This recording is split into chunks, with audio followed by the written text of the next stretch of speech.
23তম রাষ্ট্রপতিকে অভিনন্দন ও শুভেচ্ছা। রাষ্ট্রের সর্বোচ্চ সাংবিধানিক পদ রাষ্ট্রপতি। এই পদে যিনি দায়িত্ব নেন তার কাছে দেশবাসীর প্রত্যাশাও থাকে অনেক। আজ সেই গুরুত্বপূর্ণ দায়িত্বে অধিষ্ঠিত বাংলাদেশের 23তম রাষ্ট্রপতিকে জানাই আন্তরিক অভিনন্দন ও শুভেচ্ছা। রাষ্ট্রপতির দায়িত্ব শুধু একটি সাংবিধানিক পদে বসে থাকা নয়, বাংলাদেশের সংবিধান, গণতান্ত্রিক মূল্যবোধ, রাষ্ট্রীয় প্রতিষ্ঠান এবং জনগণের অধিকার রক্ষায় এই পদ অত্যন্ত গুরুত্বপূর্ণ।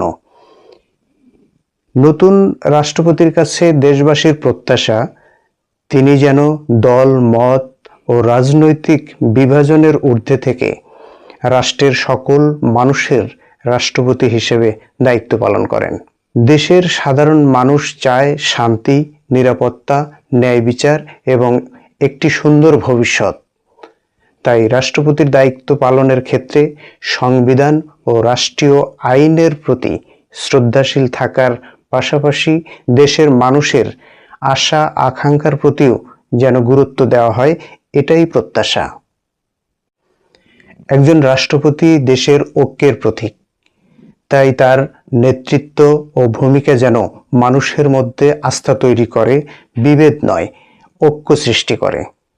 আমরা আশা করি নতুন রাষ্ট্রপতির মেয়াদে দেশের সাংবিধানিক প্রতিষ্ঠানগুলো আরও শক্তিশালী হবে, রাষ্ট্রীয় মর্যাদা আরও সমুন্নত থাকবে এবং জনগণের অধিকার ও গণতান্ত্রিক মূল্যবোধ আরও সুদৃঢ় হবে। সবশেষে বাংলাদেশের 23তম রাষ্ট্রপতিকে আবারও জানাই আন্তরিক অভিনন্দন ও শুভেচ্ছা।